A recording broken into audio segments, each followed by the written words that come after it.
Now we will see about the parsing techniques. There are two types of parsing. One is top-down parsing and second one is bottom-up parsing. Parsing in terms is nothing but construct a parse tree. So top-down parsing is nothing but construct a parse tree from root to leaves or top to bottom. And bottom-up parsing is nothing but construct a parse tree from leaf to root or bottom to top. So these are the topics to be discussed. So the first one is top-down parsing is nothing but constructing a parse tree from root to leaf nodes. There are two types of top-down parsing. One is recursive descent parsing and second one is backtracking parsing. So recursive descent parsing is also a top-down parsing which construct the parse tree from top to bottom by reading the input string from left to right, and which may or may not require backtracking technique. So the recursive descent parsing which does not require any backtracking method is known as predictive parsing. So predictive parsing is also a top-down parsing. So backtracking is nothing but which match the input string against the production rule to replace them if matched. This technique is known as backtracking. Let's see one example for backtracking method. Consider this grammar. There are three production rules. So we will start with the start symbol capital S. For capital S, we substitute R, X, D. After there are three input. One is R, X, D. We are substitute only for non-terminals, not substitute for terminal symbols. So for capital X, we can substitute because we can substitute either OA or EA because the capital X having two productions. So for X, we can substitute either OA or EA depend on the given input string, but here there are no input strings, so we can apply any one of the production. First I am going to substitute OA for X. After that, if we don't need the input string OA, we need only the input string EA in the sense, then we have to backtracking from O to capital X. After that, we again substitute for the capital X by EA, next production of capital X. So this technique is known as backtracking. So the top-down method of recursive descent parsing without backtracking is known as predictive parsing. So the next topic is coming. Predictive parser is a recursive descent parser and predictive parser is a top-down parsing, and it does not use backtracking method. It does not need a backtracking method. There are three important concepts. One is the predictive parser having input buffer which stores sub input symbols, and the second one is stack. Stack is mainly used for the storage purpose, push and pop operation, and it need a parsing table. In that table there are two actions are there. One is action and another one is go to.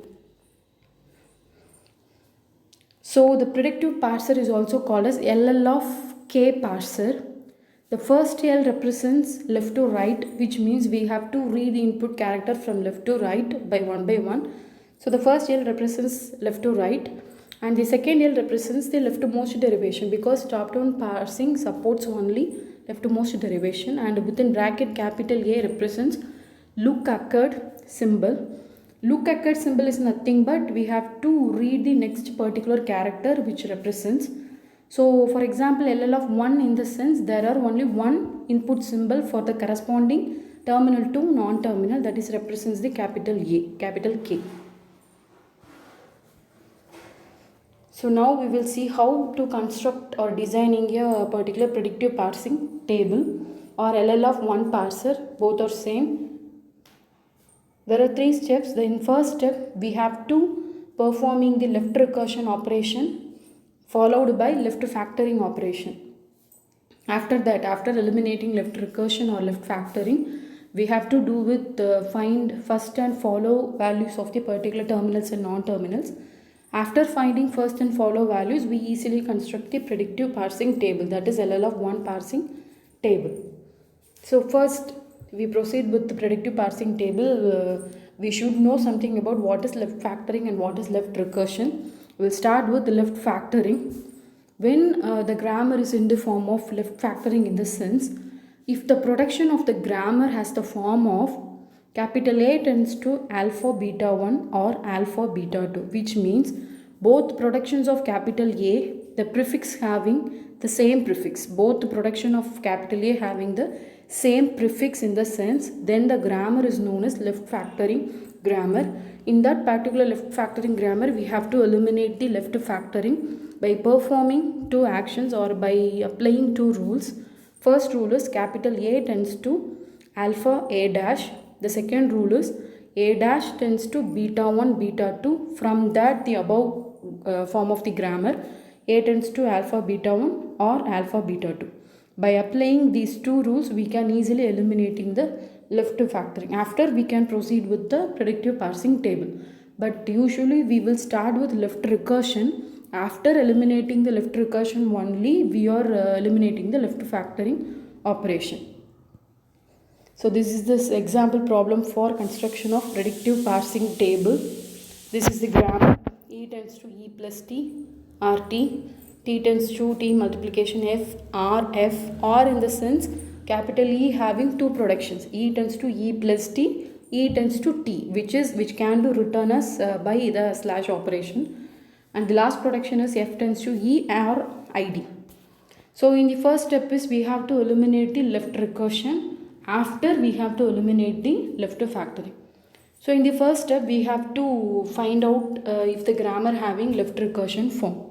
So then when the production of the particular grammar having left recursion, in the sense, it has the form of A tends to A alpha or beta. If the grammar having this form of production, then the grammar is a left recursion grammar. Then we should eliminate the left recursion. Left recursion form, in the sense, the left hand side non-terminal and right hand side first symbol after that arrow which having the same symbol, then it has the left recursion form. So which can be eliminated by applying these two rules. First rule is A tends to beta A dash tends to alpha A dash or epsilon. So if we check the given grammar having left recursion form, the first production is E tends to E plus T RT. So this first production is left recursion form because left hand side non-terminal capital E appears right hand side of the first symbol capital E. So this is left recursion form. And also the second production T tends to T star F slash F is also a left recursion form because the arrow left side symbol, the right symbol of the arrow, both are the same symbol. So this is the left recursion form. So we have to compare this production in the form of A tends to A alpha beta. So we have to find what is A, what is beta, what is alpha. After finding out those things, we are easily applying by these two rules. After that, we are obtaining the below 5 productions. E tends to T E dash tends to plus T E dash or epsilon. T tends to F T dash tends to star F T dash or epsilon. F tends to E or ID. So these are the productions can be obtained after eliminating the left recursion by applying the above two rules. After eliminating the left recursion, we look for left factoring, if the grammar having left factoring or not. So we are comparing the left factoring form. A tends to alpha beta 1 alpha beta 2. So here there are no left factoring form. So the given grammar is already left factoring is removed. So we can proceed with the next steps. So the next step is we have to find first and follow value of all terminals and non-terminal values. Usually we find first value for all terminals and non-terminals which is presented in the given grammar. But we usually find follow value for only the non-terminals value. First value for all terminals and non-terminals, follow value only for non-terminal values.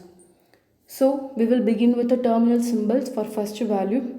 So the first of plus is equal to plus. First value for all terminals is the terminal value itself. So first of plus is equal to plus. First of epsilon is equal to epsilon. first of star multiplication is equal to star first of open bracket, because open bracket is also a symbol is a terminal, so first of open bracket is also open bracket, first of close bracket is equal to close bracket, id is also a terminal symbol, so first of id is also is equal to id. So these are the first value for the terminal symbols. After, find first value for the non-terminal symbol. The first one is first value of capital E. Here the first production in capital E tends to TE dash. So first of E is nothing but capital T. So we will go with capital T. The third production T tends to FT dash. So first of T is first of F. So we will go with capital F. Fifth production F tends to, in first of F is open bracket, single terminal. So first of E is here open bracket, and first of F is another production of F is ID. ID is also a terminal symbol. So first of E is equal to open bracket comma ID. So this kind of method to be followed to all the non-terminals to find out the first value. And followed by first value, we can find follow value for all non-terminals. There are 5 non-terminals: E, E dash, T, T dash and F. So there are 3 main conditions or main rules to find out the follow values. Usually the grammar of the form having capital A tends to alpha, B, beta. Capital A tends to alpha, B, beta. Here B is the non-terminal. Consider capital B is the non-terminal symbols which is presented in the right side of the production. So here I am going to find the follow value for capital B. There are 3 main conditions, which means in capital B is followed by terminal, or B is followed by non-terminal, or B is followed by nothing, epsilon. Again I repeat, the grammar has the form of capital A tends to alpha, B, beta. To find the follow value for capital B, the B is followed by terminal symbol, B is followed by non-terminal symbol, otherwise B is followed by empty, epsilon string. There are 3 main conditions. So what are the output of the each and every single condition? If the non-terminal is followed by terminal, then the follow of capital B is equal to the same terminal value. If the non-terminal is followed by another non-terminal, then we have to find out the follow value of the B is followed value. Follow of B is equal to follow of A. If the empty string is followed by the particular non-terminal, then we have to find out the follow value of the left hand side production of the non-terminal symbol. For example, capital A tends to plus capital B multiplication operation. For this, follow of B is equal to multiplication operation, because B is followed by the non-terminal multiplication operation. So we can simply write follow of B is equal to star. In case capital B, the production capital A tends to capital A, capital B and capital C. In this situation, follow of B is equal to follow of C union follow of A, because B is followed by non-terminal.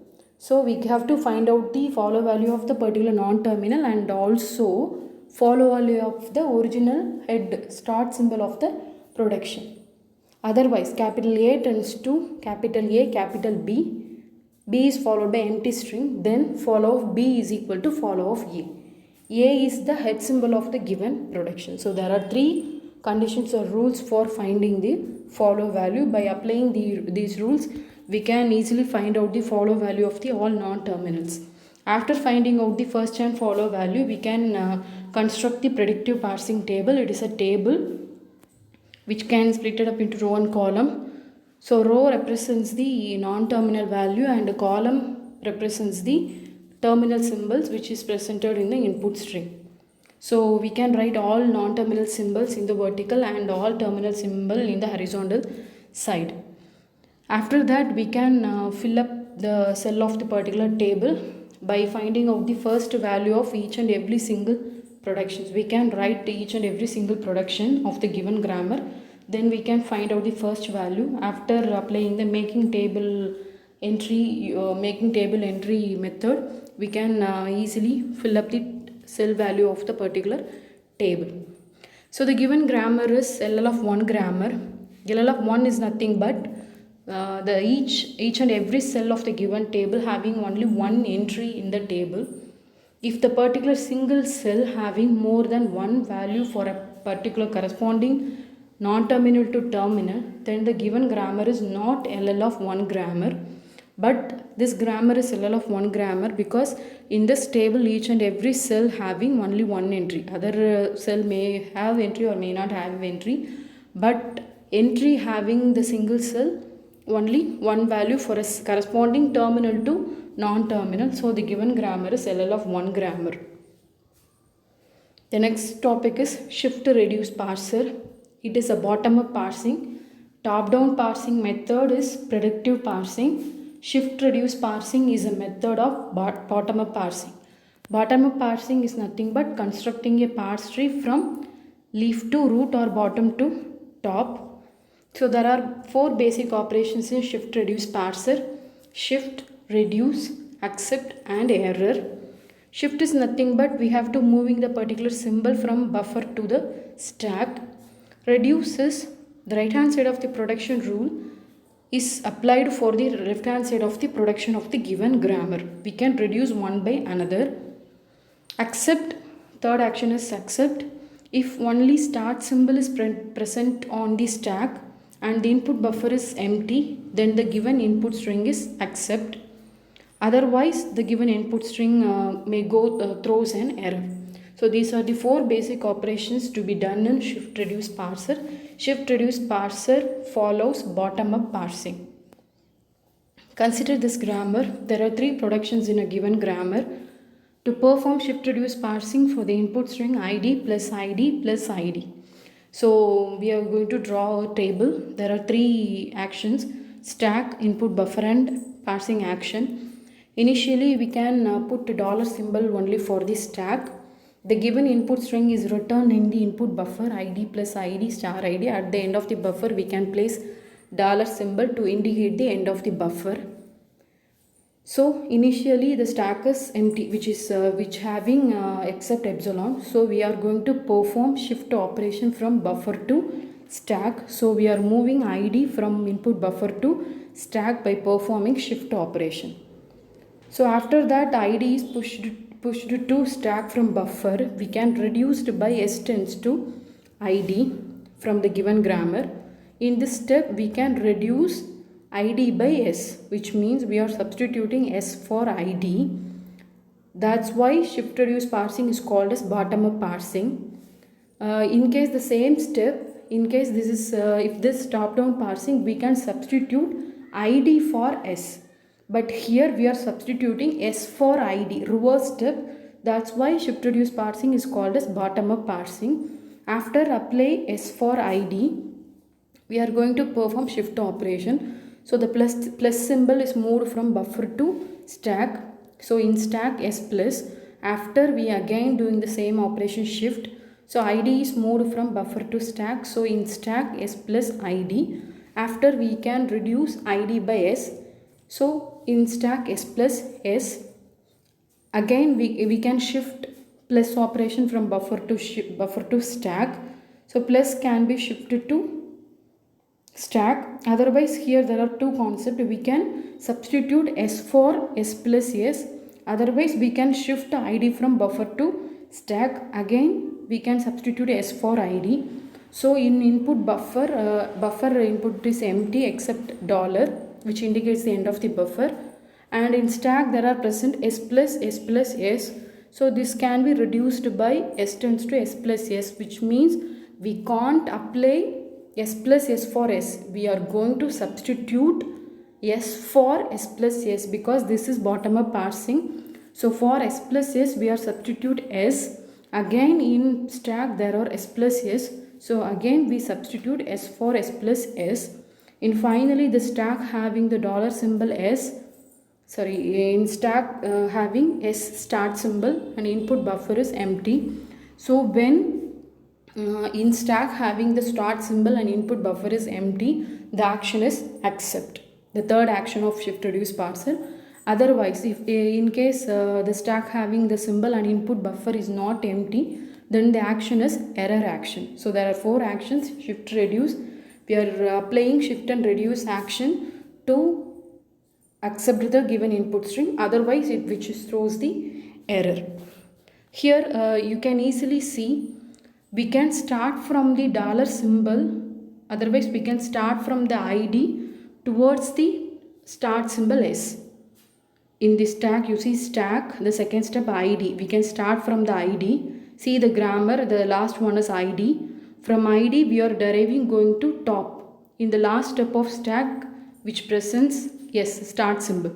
So this is bottom up parsing. In case if this is top down parsing, we are deriving from the start symbol to the input string, but shift reduce parsing supports bottom up parsing. So it can start from the input string and goes with the start symbol bottom to top. So this parsing is called as bottom up parsing.